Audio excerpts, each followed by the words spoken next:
Hello, this is Stated Clerk and Director of Communications Dave Baker, and today I want to try something a little different with the video in the e-news.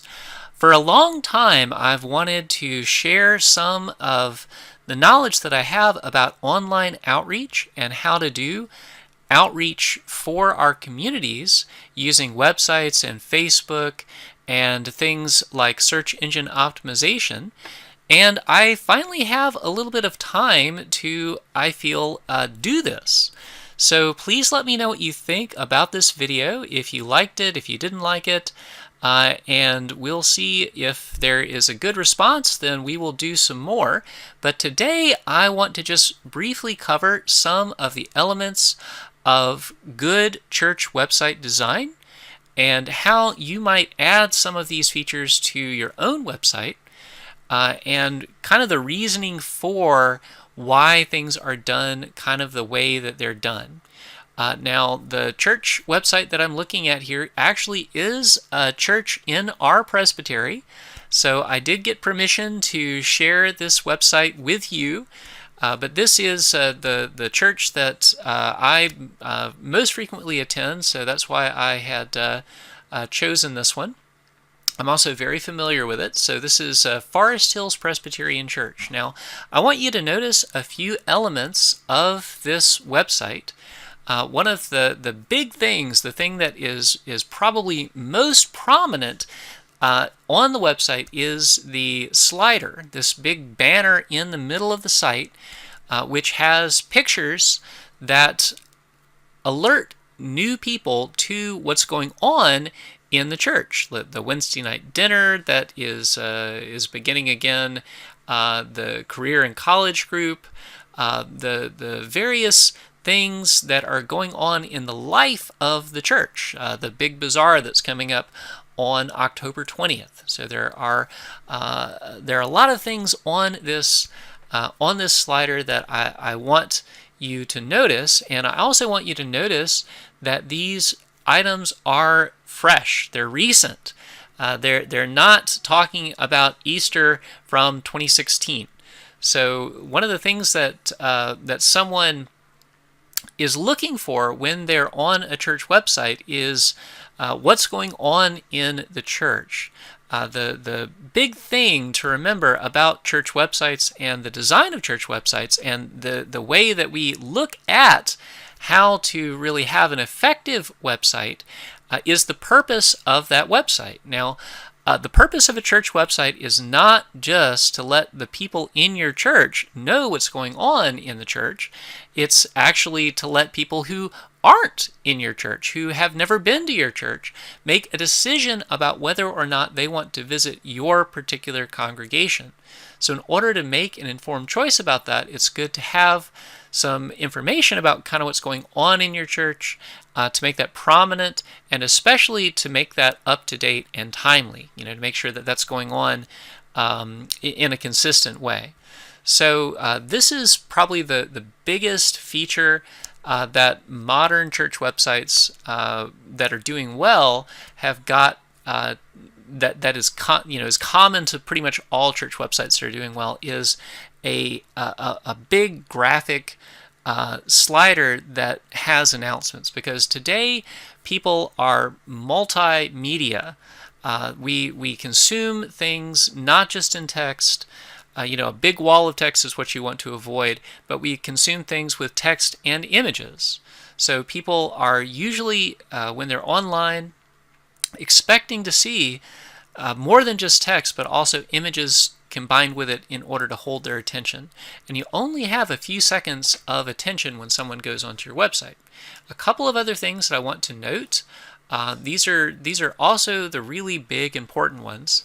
It's very important to have contact information for your church very prominently placed. People tend to be looking, that is to say, people who are thinking about going to a church are looking for information about when the church service happens. They want to know where the church service happens. What's your address? How do I find you? And any pertinent information about, how things happen at the church. What do I do with my kids? That sort of stuff. So you can see on Forest Hill's site, which I think is fairly well done. They have got their address, their phone number. They have the fellowship hour when that happens, the adult Sunday school class, when worship starts, when fellowship starts, and they also have, a link to their Facebook page, which is great, which would allow a guest to kind of see what's going on in the life of the church. And it is absolutely wonderful to have a Facebook page, and hopefully we'll talk about that in a future video. And we also have a link for new here, or first time visit, or guests click here, something like that, where someone who's new to the church can click on this link and very easily find the information that they would need to have to plan their visit on a Sunday morning, because going to any new place can be kind of stressful. It can be kind of difficult, and especially a church, if you haven't been to church in a really long time, it can be extremely difficult. I know that I went to a place that was new to me a few years ago, and I was invited by a friend to a place that I would normally never go. It was kind of a pool hall, and it was very stressful for me walking into there because I had no idea what the culture was going to be like, or what I should wear, or how to go about playing pool or anything like that. I had no idea what I was doing, and it was very stressful. If my friend hadn't have been with me, I probably would have just walked right back out. And people who are thinking about going to church for the first time, perhaps in a while, are going to have similar anxieties, and we need to have something, not only at church, but also something online, something on the website before they arrive, to kind of mitigate those anxieties, those problems that they might have, by letting them know kind of what to expect and who you are as a church. So, tell them a little bit about the culture of the church, what happens in worship, whether or not shorts and t-shirts are appropriate, or if they should, dress up. What happens with kids? Is there a crying room? Is there like children's church? Is there a nursery to drop them off at? If so, where to drop them off? That sort of information is the sort of information that someone who is thinking about attending your church is going to want to have before they get there. Nowadays, people, they absolutely are going to go to your church website before they actually come to your church. So it's really important to have this kind of information on the website. So those are the really important things to keep in mind about the content on your church website. Now, a couple of other things that I do want to mention about elements of good church website design is avoiding stock photos. These are actual people who go to the church, whom I have met. They're real people. So having the real pictures of real people from your church on the church website is very important. And I also wanted to mention a little bit about how to get these pictures designed. There are a couple of ways that you can do this. I happen to know that this particular church has a designer that does a lot of these designs for them. Now, you probably have somebody in your church who has some familiarity with how to do design, but there's also a great, terrific, free online app that lets you do a lot of this too. And it's called Canva.com. So it's sort of like Canvas, but without the S. So Canva, Canva.com. So I'm going to show you just very briefly how to use Canva.com, because it is super, super helpful for doing all kinds of graphics for any sort of online outreach that you might be doing. So I've logged into my account, and what I want to show you is just how easy it is to create something for a church slider or a church newsletter or the projector using Canva.com. So the first thing that we're going to do is click on Use Custom Dimensions, and then just enter in the height and width that we're looking to do. And this is something that you would have information that you'd get from your web people. The particular dimensions here, I think maybe it's 900 pixels by 400. I don't really know, but something like that. And you can find an image that you might want to upload. And to do that, go to a website like Unsplash. This is just unsplash.com. That is a free photograph site. And look for the kind of background image that you want to use. In this case, I'm thinking just something for Christian images. I guess it helps if you spell Christian correctly.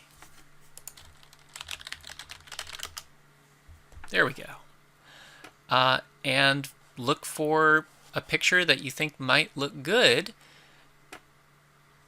for whatever it is that you're trying to do.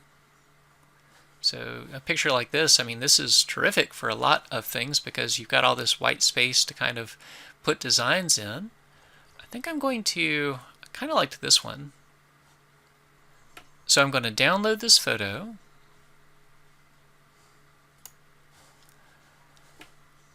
And then I'm going to upload it back onto Canva.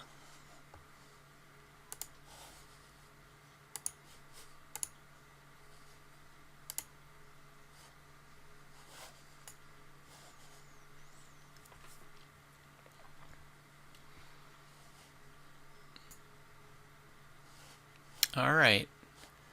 So I'm going to try to make this fit the actual page, the actual size that I've got.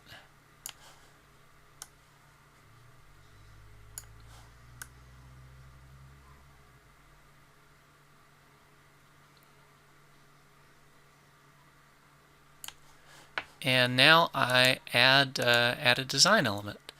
So probably we'll just do something like this.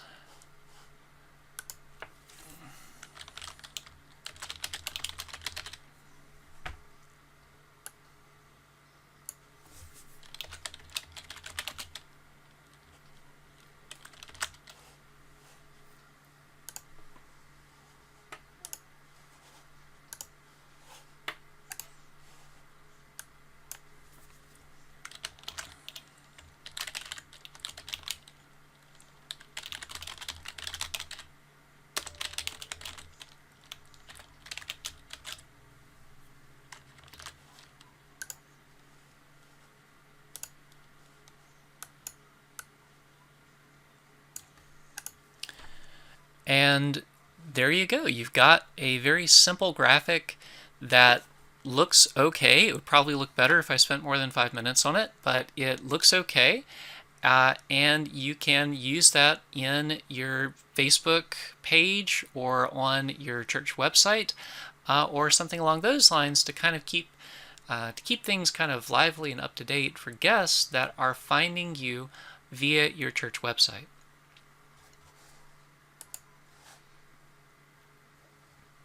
And of course, you just save this from here and then export it.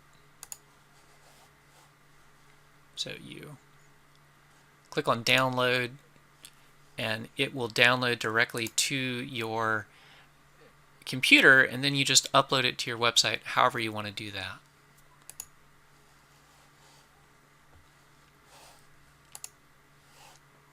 So see, there's the image on my computer now.